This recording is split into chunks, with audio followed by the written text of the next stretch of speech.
Yeah, man, and today I'll be reacting to another Mandalore gaming video, and this one is Pathologic Classic HD review. And yeah, this one was requested as well as the second one.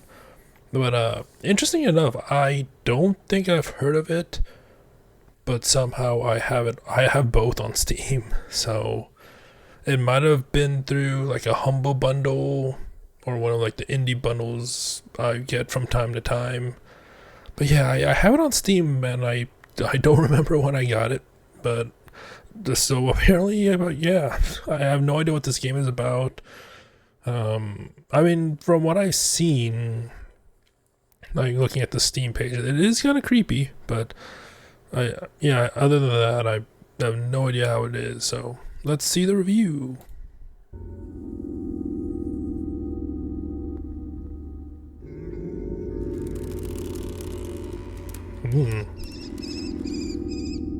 What a difference in like what a difference in how they look, both in terms of like just how they look in general, and then just like the art style, because like this one is like really detailed, and was it, yeah, this one's like as undetailed as possible. You got the head that's round and you got the eyes, no other details. What a stark contrast. Right. What an intro. Where do I even start? I'm no stranger to weird games, but this one is up there. It's giving me Amnesia vibes, but maybe because of just the graphics. Other than that, like I assume it's going to be totally different. This one is really up there. To put it simply, Pathologic is a Russian game released in 2005. It garnered a lot of awards in its own country, and went mainly unnoticed in the West. There are good reasons for that. Maybe that's why I haven't heard of it. For one, the English translation was incomprehensible. Pathologic made I Divine Cyberman. See, I Divine Cybermancy I have played. I got confused, like not that far in, and I got confused of how to play, so I didn't get too far into that game. But yeah, let's see the dialogue. For one, the English. Don't wonder at strangeness of my request, please. Okay, I need a pistol, but without fail, with bullets or whatever it shoots with. Oh, okay, indeed with bullets. Yes, depends on the situation. It might even happen that your soul is released for penance by means of dry peas? What? What? Oh, we're in for a doozy, aren't we? Translation was incomprehensible. Pathologic made I I mean, Divine Cybermancy seem like a Marvel movie. But then in 2015, an HD version was announced. It looked promising. Some updated visuals, widescreen support, and best of all, an updated translation. It also restored content that was cut from the English version because the translation was so horrible it was unusable. Not that a lot of people got to that anyways. So did they like use, like for the first version, like did they just use Google Translate as rudimentary it was back then? Because I remember like Google Translate was nowhere near what it is now. That came out, and it still remains obscure. So let's get the game started to find out why. The game opens with a group of kids having a funeral for a doll. It's odd, but not as odd as the in-game play. Our hands are no longer tied. Where are we? Well, the looks muscular like a contraction is there. Means you're already inside of him. This must be one of the ventricles, right here. What a silly place. These are the three playable characters. Before the game's even started, they're arguing over whose method will be best for the job. The music is creepy, and the dialogue and delivery is very performative. Only a I mean, they are on can set us stage. free without us having to destroy something. And I can do miracles. Just let me. Then they do a stage freeze, and it's all over. Watching this was optional. You could go to the door to choose a character at any time. So, you have the Bachelor, Haruspex, and Changeling. You can only play the Changeling after you beat he was gonna the say. other characters, so I recommend the Bachelor. Time for video games. So I assume the stories, because I've seen so many like story-based games where choosing the character really doesn't matter. So I hope that this one does, because like I said, there's like way too many where it gives you the illusion that you can choose your character at the beginning, but then the story is basically one for one dependent. It didn't even matter who you choose. After you beat the game with one of the other characters, so I recommend. So let's see, the history of humanity witnessed a number of catastrophes that have demonstrated without a shadow of a doubt the pettiness of human achievement and the triumph of the invincible evil. Okay. How does that describe The Bachelor, though? However smart and virtuous, the people caught up in these destructive events have repeatedly come to the conclusion that it's no use trying to fight these circumstances. Oh, this is the story of a person who have managed to work a miracle and defeat a seemingly unvanquishable foe. Yeah, how is that? The Bachelor, huh? And then the Haruspex. How do they call upon the Menku, the faithful of a warden kin, known by their hands, for they are butchers, and known by their eyes, for they are surgeons. They are who follow the lines. They who are the leaders of the kin. They who speak to Udurks. Okay. They who know the secret art of Haruspex. What is a let's see, this one actually talks about the main name. Like, I don't know. Oh, anyways, it just threw me off of reading like the description of The Bachelor. The Bachelor. Time for video games. Oh, I'm an idiot. I mean, that's nothing new. I was like, I know I pause a lot too, but I was thinking of like a single person bachelor. So I recommend The Bachelor. Time, because like I then saw this and it says a Bachelor of Medicine, so it's like the educational bachelor.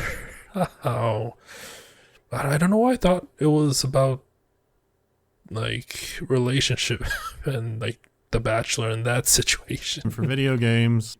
Well, that changes things.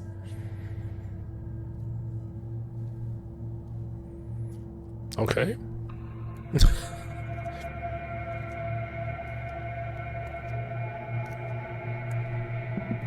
Anyways, you're a Bachelor of Medicine. You've come to a strange town to investigate a claim that a man is centuries old. From the very first second I started playing, it seemed uncomfortable and cramped. There's something strange about this architecture. Even something as mundane as the stairwell seemed really creepy. It's almost like an... Yes, there's so many steps. I think that's why it seems creepy. Because that's not... I don't think that's realistic. So maybe that's why. It's like that uncanny valley. Or something like that. About this architecture. Even so... Yeah, because that's a lot of steps. A lot of short steps. And like, personally, I don't think I've encountered steps that are that small. Something as mundane as the stairwell seemed really creepy. It's almost like an Escher stairway, like something's off or not real about it. The very first conversation you have with someone feels the same way. The writing is flowery and your first conversation is philosophical. It's almost like you're in a dream, and it's reminding me of... Oh no. You get a map marker to the old man, and then your tutorial from them. Is that... I mean, technically this is the third Mandalore Gaming video I've seen, or I am in the progress of seeing and reacting to. The other ones, unless he's like, oh, maybe he's talking about I, because I can see it vaguely here. All right, he's probably talking about I, Cybermancy. Oh no. Oh.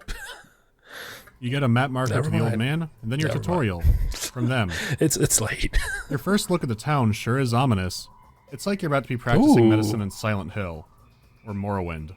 These guys also talk to you like you're in a play, and explain the game's mechanics in the same terms. Interesting. There's a day-night cycle. You can miss most of the events. You want to visit important people, but not the common folk because they're extras. Wow. Okay, wait, no, don't dismiss them entirely. Okay, there's some more philosophy discussion, but wait a minute. This is going to be a survival game. So I need to figure out the town, meet people, and survive it. No problem. I'm dead. So do I get a game over, or... Huh. Is it a scripted death, or did he actually just die? Ah, right. I didn't save. Let's try that again. It turns out you're never going to meet your man. He was mysteriously murdered. There are strange things happening in a town that's weird enough already. The locals are eerie. They're usually polite, but very reserved with you. Which is understandable since you're from out of town. Yeah. So now you're playing Magnum PI in a culture that's utterly alien to you. To make matters worse, rumors are swirling of a sand plague outbreak. You have no idea what the sand plague is, but the locals are terrified of it. The investigation points to a serial killer, but that's when things get complicated. People have ideas on who or what the serial killer could be. Yeah, the character designs have been very unique so far. And they're not bad. They're very unique. Some kind of necromancer? A local woman with a criminal past? What the hell is a step demon? In fact, what is this city? What year? No step demon, no. Is this supposed to be? The style of dress is all over the place and everyone sounds so strange. I had a feeling you would come. The mystery keeps building. We'll come back to this. I'm going to talk about the presentation. Despite being the HD edition, on a technical level the visuals are subpar. The original game was also considered very ugly for 2005. The regular NPCs have no variation. Every mugger uses the exact same model. They're always carrying... Well, so much about me saying the characters seem unique. A knife. So fighting a group of them is silly, like they're all coming out of a clown car. Just the same bowl-cut bandit over and over again. All of the minor NPCs have a type, and they too have no variation. Huh. This is every drunk in the game. This is every store owner in the game. This guy? You guessed it. It would be nice for there to be minor variation, even change their clothes, unlike... Is this supposed to be a horror game, or... That was comical. The fidelity of character models and just about everything else is okay-ish for 2005. That's the best I can say for all the technical stuff. It is dated, but not horribly so. In contrast, the art direction is interesting. Some parts of the town look roughly like post-revolution Russia, but then other parts look like they're from a Mongolian steppe culture. Then you have buildings that combine the styles. You also have buildings that don't fit in at all. For example, the giant superstructures throughout the town. They're just looming over everything. I can understand a town having a big train yard. What's not normal is your town having a giant polyhedron tower on the outskirts. The one that's breaking all physical laws and filled with children. The walls... Why is it?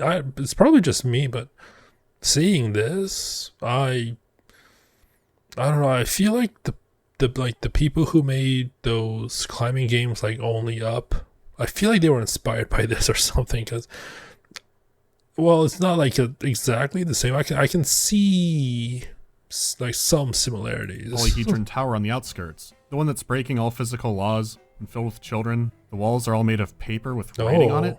The entire city has a really peculiar taste in artwork. The whole town seems like it's in another dimension. How about these big buildings with no roof and no walls? How does something like this even happen? Wait a minute.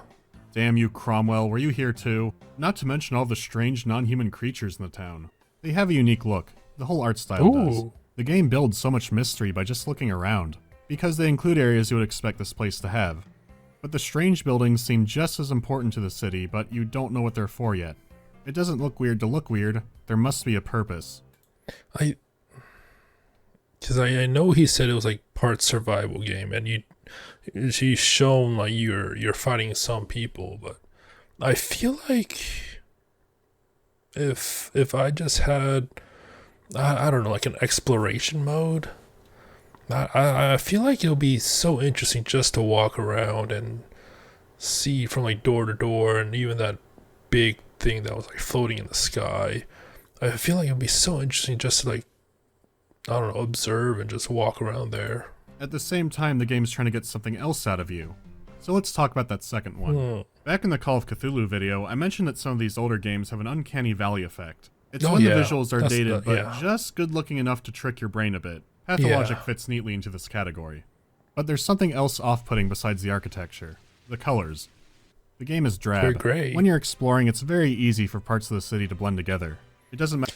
I mean, granted, this was before the whole, or was it before the whole, like, let's make the game brown and very dusty. So, I mean, gray, I mean, I feel like it's supposed to be drab. That's why it's gray and brown and very muted. So, I mean, it fits. If that was the intention, it really fits. The game is drab. When you're exploring, it's very easy for parts of the city to blend together. It doesn't matter the time of day or the weather. Everything starts looking brown or yellow or green or gray. It's ugly and miserable, like a never-ending funeral. Then you combine that with the low foggy draw distance and it's like you're living in a haze. Even on a good day, this place seems awful. Then things get bad. Really bad. And the only thing you can say is, you know what, this seems appropriate. You have an alien culture, everything looks dirty and gross. Of course the sky looks like Beijing traffic.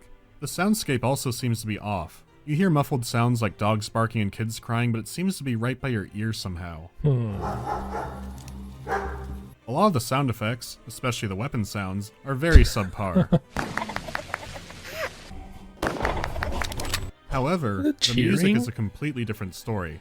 Some of it sounds like it's sneaking up on you.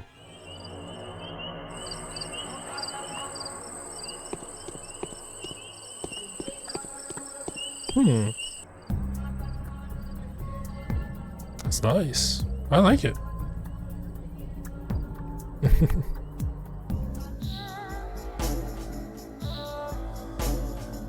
Yeah, I don't think I've heard anything like it.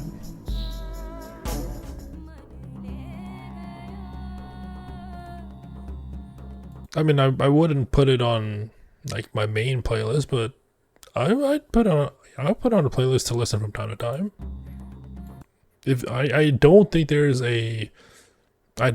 have a vinyl for the OST, but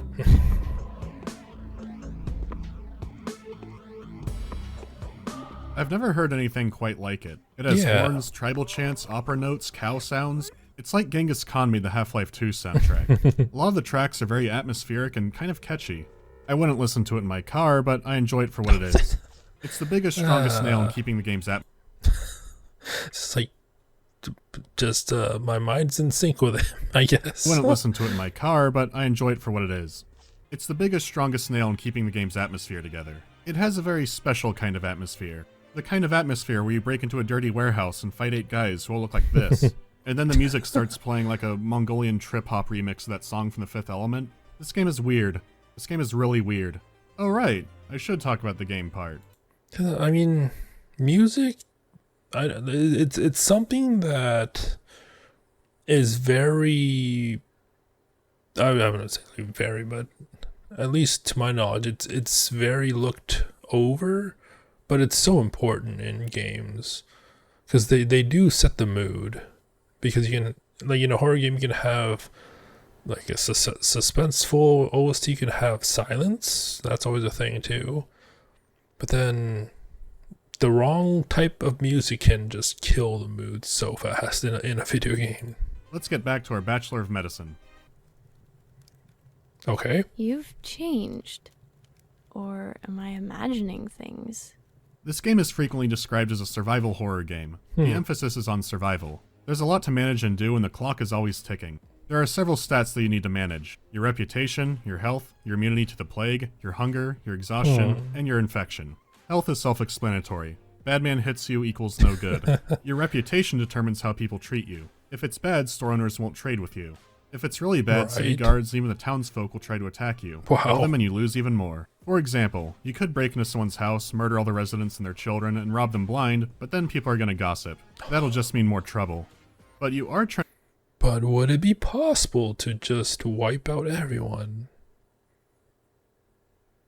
Can't have rumors spreading if there's no one to spread the rumors to, right? To survive, so things might get desperate. You can increase your reputation by treating or helping the sick. But if your immunity's not high, then the infected could infect you. So when one's running at you, your instinct might be to kill them before they can infect you, but people don't like that either. You're supposed to help the sick, not shish about them. People do like it when you murder all of the muggers. So you shank them in the dead of night for more stuff and more reputation. but this comes at a risk to your health. There are very few traditional healing items, so it could be better to try and avoid combat. Let the guards handle it. He's gonna serve and protect the hell out of that guy. Uh-oh. To get healing bandages and other specialized items, you have to understand the hobo economy. It's easy. What you do is dig through the garbage cans. Some have treasures like a broken razor blade or an empty bottle, others have nothing. So whenever you're walking around town, fight the hobos, fight the muggers with tetanus. which you'll be doing a lot, check all the trash. Really, you should be dumpster diving at all times. Then you want to fill your bottles with water. There's a lot of places you can do that. I mean that's what I do in every I guess exploration game like Bethesda games. I just look at every nook and cranny just to pick up stuff that I can sell or keep for later. Then you go and talk to the drunks who, for some reason, have all the healing bandages. So now you can trade water bottles for bandages and tourniquets. That's just how it is, or you can get them the other way. Now you could be thinking if melee is so risky, then why not just use guns all the time? Ammo well, I would, is but scarce. guns are very rare. They also wear down and become less accurate over time, so they need repairs. Ammunition is also rare and expensive. You could go to the Kmart in the bad part of town, but there is a more obvious place to find bullets. Check the school children. They have plenty of... What? What? I'm sure. Ammunition. They sometimes trade for dumpster items, but all kids are different. You can scam little girls for antibiotics. Maybe you randomly found a piece of jewelry while walking around. Girls give good drugs and ammo for those. This edgy kid wants your knives. This awkward kid wants your nuts. The art of exploiting children is truly powerful. You always want the hobo economy in mind. Maybe you can find something to trade for little Cindy's Novocaine. You get food to manage your hunger. Of course, depending on the situation the town is in, the prices for food can change dramatically from day to day. Are you getting a great deal, or will prices drop 5 times tomorrow? Who knows? For dealing with the plague, there are a lot of immunity drugs you can take, but these usually damage your health and you can overdose. You sleep for exhaustion, but now your hunger is going back up. Some food items might affect your immunity or hunger negatively. Then there's dealing with the plague. If you don't know how to cure it, you can only manage it. For the love of God, do not get infected. It will... Oh god, it's here. You can find gear to increase your protection, find better gear. Wait, so you just, when you get infected, you just hallucinate and see stuff like that? I mean, like for a game mechanic, that seems pretty interesting. Get your gear broken, just get it fixed. It's almost an immersive sim. The problem is the execution. The idea of solving a mystery while maintaining all these stats is great. That's what the last game was about too. The thing is, the gameplay itself just isn't fun. The combat is very floaty and awkward. It's hard to tell the reach of your weapon. Guns quickly become inaccurate, making the hitboxes seem incorrect. It makes you want to wait until the enemy is right in front of you before firing so you don't waste any of your bullets. The worst by far are the rats because they can give you the plague. Melee with them drove me crazy, and it took me a long time before I could reliably kill them that way. Although, not that accurate. I mean, I guess it's not going for like historical accuracy, but I think the actual plague, while it was being spread by rats, I think the actual stuff that gave like the humans the plague was like the fleas on the rats or something like that. It was like something like that, where just the fleas would get the plague, like hitch a ride on the rats will go everywhere, and then the fleas of the rats would just go on the humans and spread like that. You can also sneak around, and I honestly have no idea how that system works. I can risk shots here because they'll never see me. The mechanics are there, but awkward, like it's an early build of it. Sometimes the AI becomes silly, sometimes it just shuts down. When it is working, they mainly charge you when the enemy is far more A than I. and swing. Even then, it wasn't uncommon for the pathfinding there to go nuts too. It's just not enjoyable. A weapon that might bring variety, like a shotgun, just feels like every other weapon. It doesn't feel like a big step up. That's a shotgun? You are risking a lot in combat, but it's just so poorly done that you don't feel its weight as much. Plus, you can avoid it by just running into a nearby building. Still, this isn't the worst part of the game. Not even close to it. Here's a good 90% of Pathologic. Okay.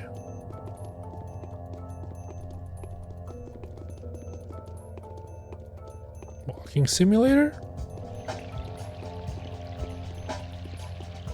So it's like Gone Home, just in a dystopian era.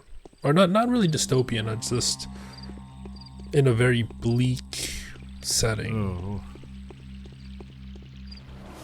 And bleak and unnerving.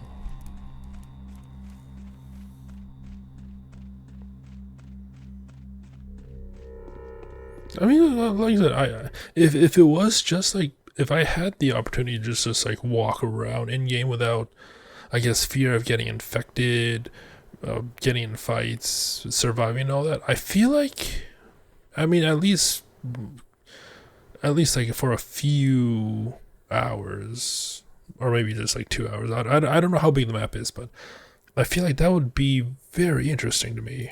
Yep, still going. See, I wouldn't mind it. But like I said, just without all the other stuff.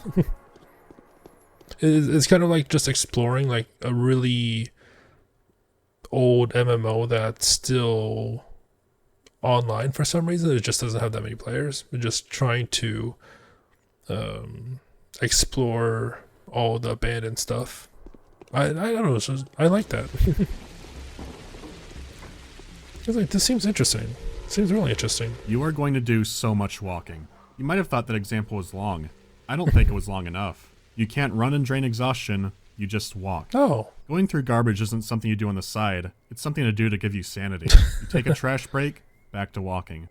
This is why the game has remained so obscure. All this walking. You have 12 days to survive, and each endgame day is roughly 2 hours. The games I've seen people complain about being walking simulators are usually very short. Yeah. In my playthrough of The Bachelor, I did a lot of side quests, but not all of them. Do you know how long it took me to beat it? If you can't get into the story of a game, don't play Pathologic. There's nothing for you here.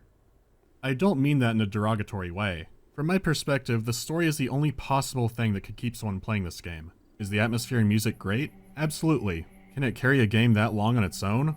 No. Yeah, I'm completely fine ignoring everything else in a game if the gameplay is fun. Like I said, I'd be fine exploring it for a few hours. I don't know if I'd be fine exploring it for 20.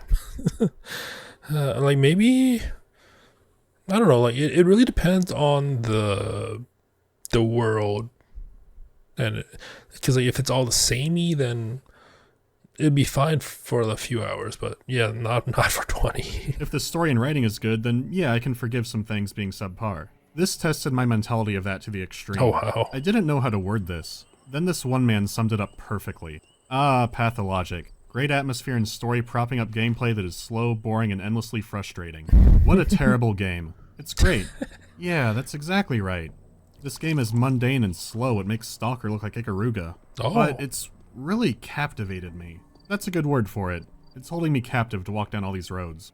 I usually only lightly talk about the story in a game, because usually I'm hoping that someone's going to play it themselves and come up with their own conclusion. But this time it's so impenetrable that I'm going to get more into it. Okay. I'm not going to talk about spoilers yet, I'll warn you. Back to The Bachelor. Every day you'll have a new main mission, and also side missions. Okay. You have an in-game day to complete them. Naturally, your main mission matters the most. The Bachelor has several characters in town who are bound to him. Their survival is crucial for getting the proper ending. If you fail your mission or don't complete it before the day is over, one of your bound will die. Depending on how far you're into the game, it could be possible to still get the proper ending. Were they significant for things to come?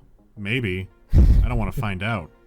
On the other hand, you can completely ignore the side missions. Unlike most games, these aren't always rewarding. You might end up paying $2,000 out of pocket for something that's not worth it. Some cheap items and maybe some more background on a character. The side missions could have several outcomes besides failure. Some might give you rare items, some might give you nothing at all. Even if you don't finish them, they are worth looking into, because there are angles. Every character has an angle. It could be for good, it could be for evil, greed, whatever. The point is that characters will lie to you. Not in a video game fashion like you're gonna get ambushed in some building. Rather, it's the purpose to what you're doing.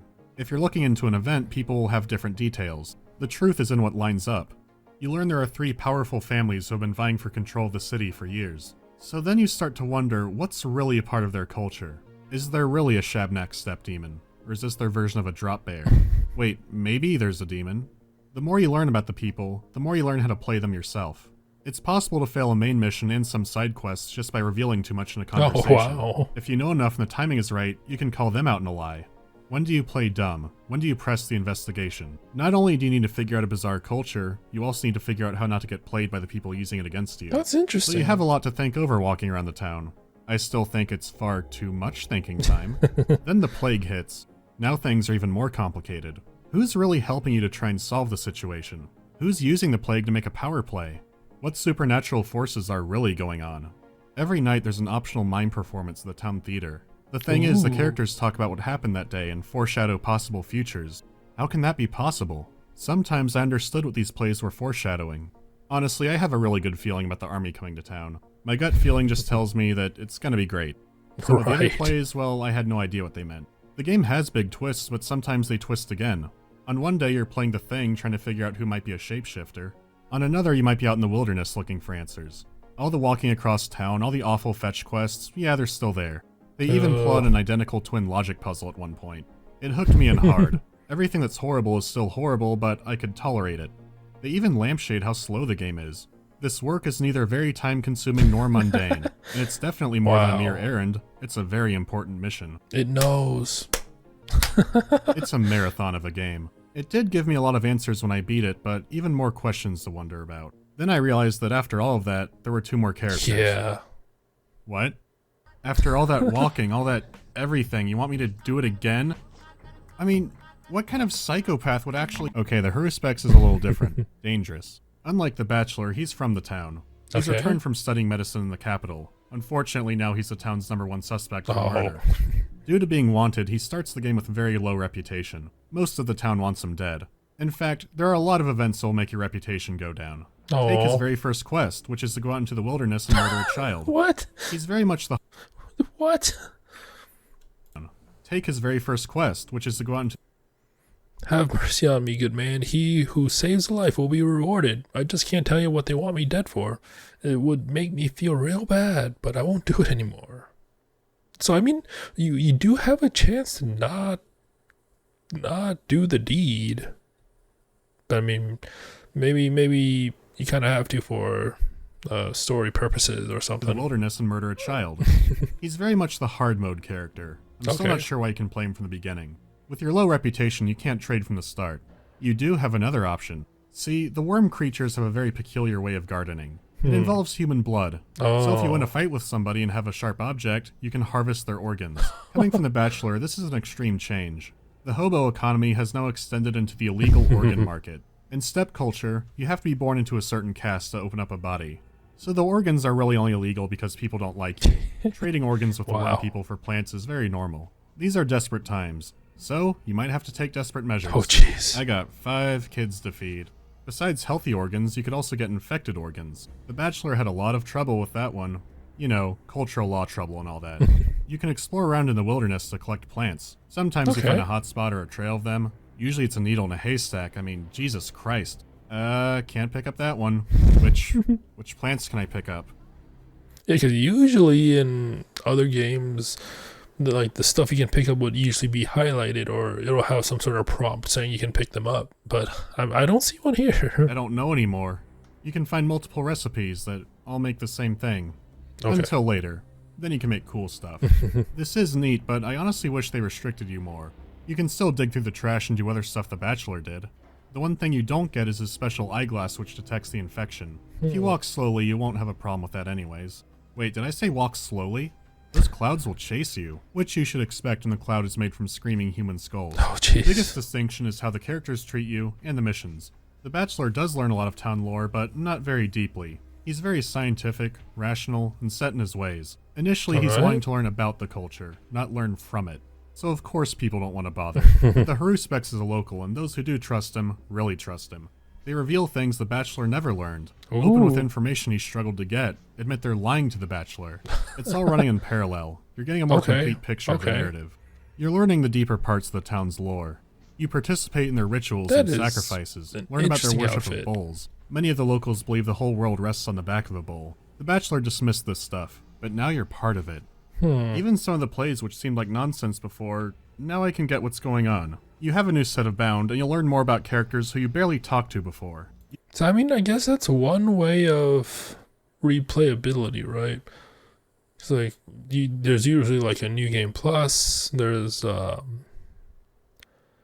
do I put this? Like, the main one is like New Game Plus, and then another way just have different endings and have different flags to get those endings. But yeah, this one's interesting because if you play as a Bachelor, then you get one side of the story. You play this, you get another side of the story. But so I wonder why, if this one's like the hard one, why is this one available, like you said, at the beginning in And like, I wonder what the third person does then. You can even talk to the Bachelor like the Bachelor talked to you. The parallel narrative is really cool. Yeah. But everything that was bad before is still bad, and in some cases even worse.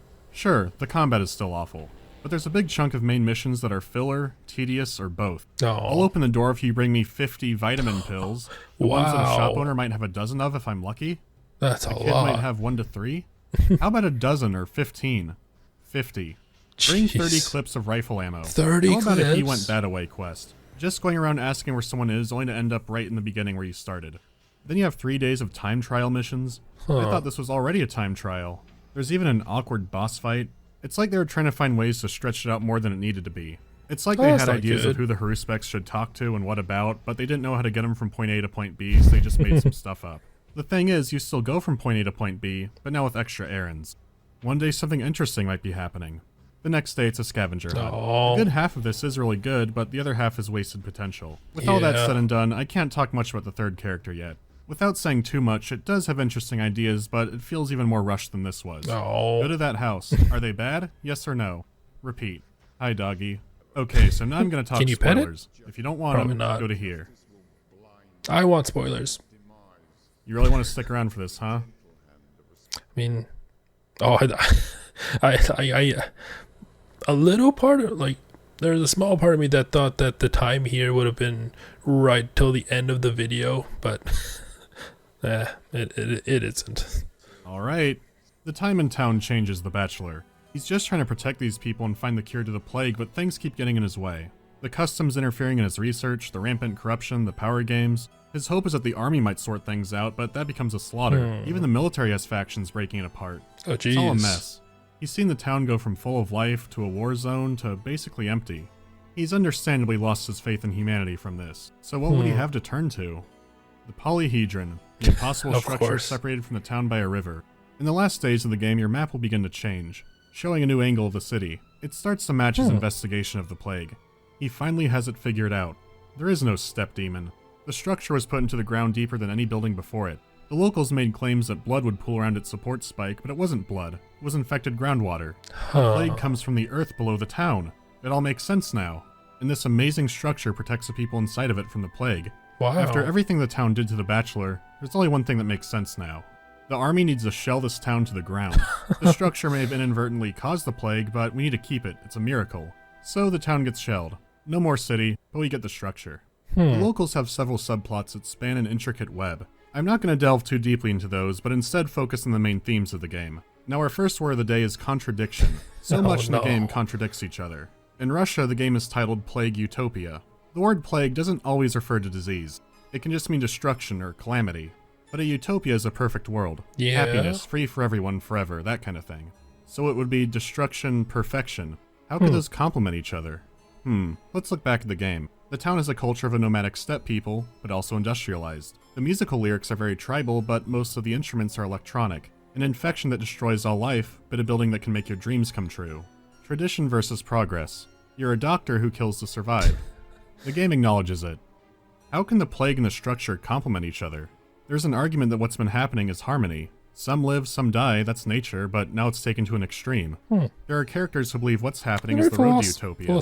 They believe the plague to be a physical law, almost like the plague is a kind of Newtonian reaction to the structure being built. A reality-breaking wonder is met with a reality-breaking tragedy. Well, there is all that theater stuff. The philosophy is summed up like this. There is a top in utopia, but don't let the word deceive you. It's all about what's down below. It requires dirt. There are arguments that it can exist, that it shouldn't exist. Is it really perfect if it's causing suffering too? And that's when I realized, how perfect is it that it's filled with kids? Sure, you can dream of a perfect world as a kid. Then you think about it when you're older and have more life experience. Do you think it's possible for everybody to have a perfect, ideal world without anybody else being left out? Yeah, it's just like that. That's so true. I guess it's all the same. Yes, regardless of where you're from, for the most part. I mean, there are some exceptions, some countries and some exceptions there, but yeah, it's just like as a kid, just you have all this imagination. You don't know the realities of the world, like having a job, having to pay taxes, having to survive, basically, because ideally you would be with your parents, and they would take care of you. So you're just left to more or less get educated and just grow, I guess.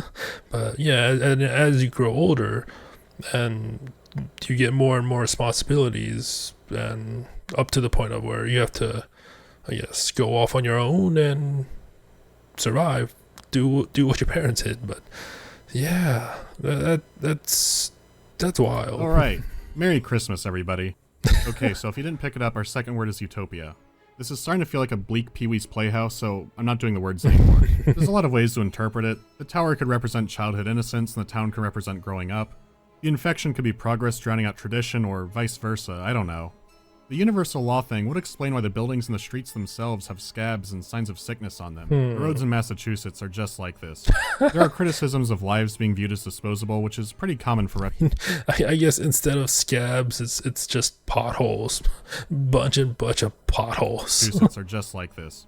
There are criticisms of lives being viewed as disposable, which is pretty common for Russian games. There is one other big thing I want to touch on. But what about the other character? Yeah. While his route is kind of blander, he does have some reveals. His map also changes, showing the town resting on a bowl.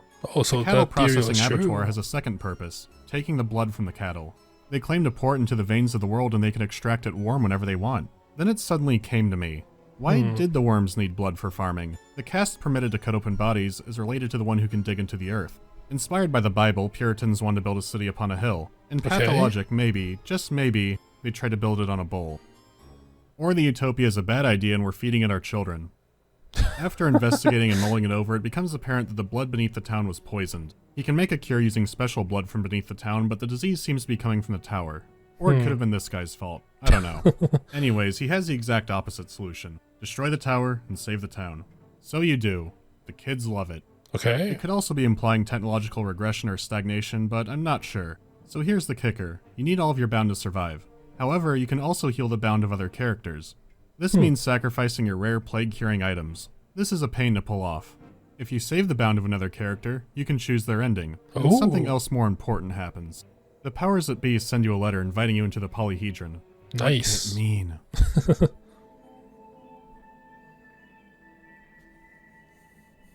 Okay.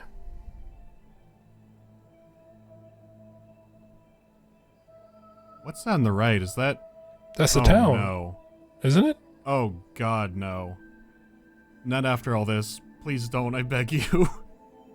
Oh no. Look at our magic sandbox. Isn't it crazy? Everything's alive inside of it. Breathe. Keep in mind, you see this after playing it for 20 to 60 hours. This is the big reveal. The town is a magic sandbox. It's a game kids made after a funeral to cope with loss. A funeral for someone who died of the sand plague. Oh, my head. I mean, that's really philosophical for kids to make. Wow. Wow. The hero has been deceived. It was vain. It was all in vain. The hero was but a puppet. Wait a minute. This is written like a funny tragedy in a play. It's mocking. There's something to this. Well, I'm already in this deep, and now you are too. What happens when you save all of the bound? Well, the same thing as usual. Except afterwards you get an invitation to the town theater. From the people who executed the whole thing. Time to find out. Sure, you can take my coat.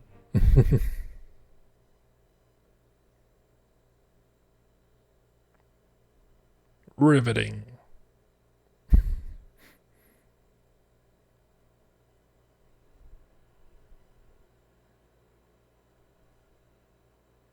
Riveting. Ooh. Oh my god. These are the stand-ins for the developers. You can argue with them about the game and your role in it. You can ask who they are, but you already know. They're a collection of poorly rendered polygons on a screen. Your character may be a toy, but aren't the children who made the town a doll too? They made a mocking "it was all a dream" ending just to ask you, why would you be mad it's all a dream? You knew from the moment before you even played that it was all made up.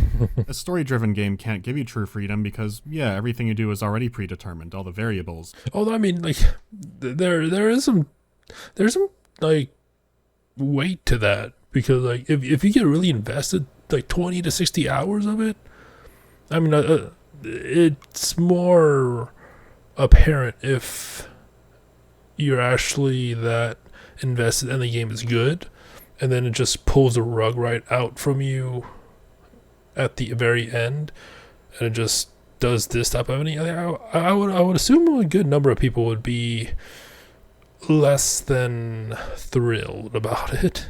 But I mean, for this one, I think it fits, oddly enough. You already know that no matter what you play in the back of your mind, but here it's bringing it to the forefront. After being so invested in the game, this blew me away. What a perfect trap. Someone would only play through the misery of this game for the story, and even then they pull the rug out from under you. I hate this, but I really like it. This is stupid, but it's brilliant. Inevitability. Wait, I thought we stopped doing that. Your fate was sealed from the first screen in the game. Inevitability and fate are constant themes through the game. I've seen this theme in a lot of Eastern European games before. It doesn't mean everyone there is sad, it's just a different cultural mindset. And boy, did Pathologic set my mind somewhere. The game constantly saying that it all ends, random characters foreshadowing the godchildren. It was hammered into you from the start. You just didn't know what it all meant yet.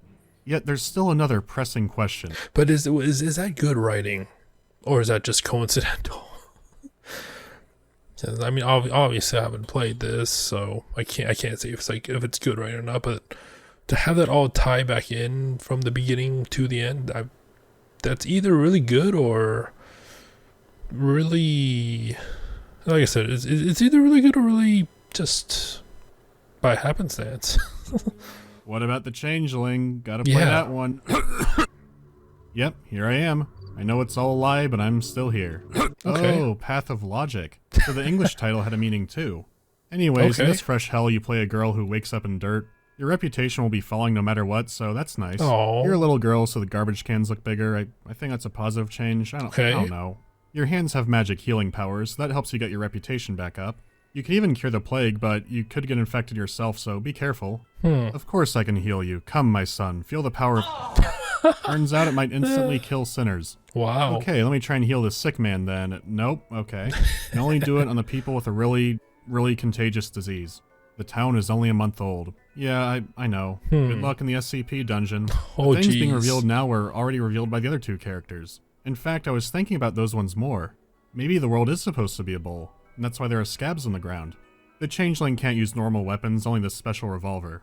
I diagnosed you with dead. I made up a twin sister for the killings, but maybe she's real now? You have a mind power to force people to tell the truth to you, but it's all really minor details at this point. The tower is the dreams of children, etc. There's really not much happening.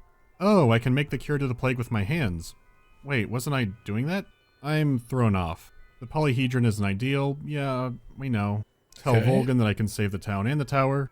Now people will need to periodically sacrifice their blood to keep the town and the tower preserved. So there will need to be constant sacrifice to maintain a balance between tradition and progress. I don't think it's good. Our gods are children. Look, man, you gotta believe me. It's all a lie. So the Changeling caused the plague, but lied about having a sister who can heal, but then the healing sister lied about the Changeling being real, which made her real? Yeah, I'm gonna do this again. Guys, what's going on here? Okay, so the Changeling is both the protagonist, but also the plague, which is the contradiction, you know. One thing's healing and destroying, and it's all together, but now it's in the character. Hey, look, that's a good question down there. Why Changeling? Yes, tell me, please tell me why I just played this character. Well, initially we were going to rest content with just the destruction, but then we quickly slapped together a different ending. We didn't plan anything, they were rushed in dev time.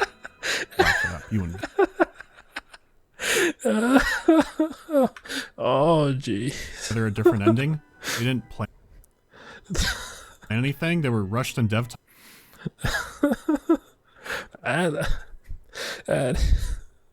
At least they're honest about it at the very end. Like when a game that's released that's bad because it's like rushed, you don't hear that in the game. You just know based off like what the game could have been, I guess, and just how it looks at launch and stuff like that. But to have the game explicitly tell you that's something. Time? Laugh it up. You and Volgan, just laugh it up. I'm not playing the Void for at least a year. No more weird Russian games for at least a year. Here's my grand finale, my conclusion. Pathologic is about walking around picking up trash. This game is hard, and it's not fun, and it was made with that intention. While I can't quote it verbatim, the developer basically said games can be more than just being fun. They achieved that. I will never forget this game. The story, the setting, and the writing are fantastic. The game has so many interesting ideas. It might also be the most boring and mundane game I've ever played. It's a contradiction. At the time of this video, it's ludicrously cheap. Oh. If you're interested but don't want to deal with all the walking, I would still encourage you to get it, and here's why. The same developers are working on a complete reimagining of the game, changing and improving the stories of some characters, updating the visuals, and most importantly, cutting down the walking. Because I know, like I said, I for some reason on Steam, I have the first one and the second one. And then while I was searching for it to see if I own it, I saw there was a third one coming out in this year. I mean, I didn't look too into it. I just saw it on the search results. So it has a free demo out called The Marble Nest. Check it out. The thing is, this game is going to be episodic. It was going to be one big game, but then the economic crisis in Russia caused the deal to fall through. Yeah. The first episode will be about the Haruspex and not The Bachelor. They might not be in trouble, but it's enough to get me worried. The story. Although I don't know when this video came out though. So the original game is very similar to Darkwood, artists turning into game designers. They had to cut a lot, so I'd like to see what they can do when they realize their ideas better. This is a hard game to recommend, and if I did, it would mainly be for The Bachelor. I'm really torn on this. I don't think I can keep a good conscience and tell people to play this. You know what you're in for. So that's the video. See you next year with, something. Thanks for watching. And thanks to all the people making this possible. I guess I will end up using that community post thing, since when I said I'd only post the updates and the other stuff, people didn't like that. So before the new year, I'll post a big thing of plans going forward. Okay, let's do some questions. How did you get a larger than average Eastern European viewer base, Tavarish? I don't know. We might just be more vocal. This was by far the most requested game I had this year. Oh, was but it? I had to wait until I had proper time to put into it. And the other one, have you considered Space DOS game Rangers videos? 2. I've got some ideas. When can we expect reviews of— Oh jeez. I mean, I didn't see that many DOS game, but I mean I just briefly looked over the video collection that he's done, and there wasn't at least based on the DOS games I know of, but there's a ton of DOS games that, and a good number of them are not great. I mean, personally speaking, there's a lot of games that I played that were DOS games and they were not great. A lot of good ones. Don't get me wrong, there are a lot of good ones, but there are also a lot of bad ones. console games? This upcoming year, I have some ideas. If a game has a steep learning curve, do I try by trial and error or look for some kind of beginner guide? Trial. The last time I kept using a guide for a video was for Aurora. That game had a bonkers interface, so I kept having to look up what I was trying to do because I couldn't find it. I think it's still getting ported. Any more game reviews with the series? Yeah, there is one in particular I want to do so I can complain Metro. about the remaster. The second game is also good and has a really cool DLC I don't see people talk about much. Alright, I'll have more soon. Have a Merry Christmas. Okay. Why is there still 20 seconds left? Oh. I can't believe I played all of that. Did I get pranked? Why has every Russian played this? It's never like a Russian jet set radio no one's heard of. No, it's always stuff like this. I gotta get out of here. Right. Finally. Real games. Hide button. Oh no. What? Wait, what? What was that? Is that it had the WoW interface, I think. Or was it the... No, it's not the WoW interface. It's the Warcraft 3? Frozen Throne? Or is it Warcraft 3? I have not played this map. And I've played a lot of custom StarCraft and Warcraft maps, and sure, but yeah, that was Pathologic Classic HD review by Mandalore Gaming. Interesting, very interesting, and the second one was also requested, so I'll check that out next. So, yeah, that was a trip, but like there were some elements in the game that were really cool.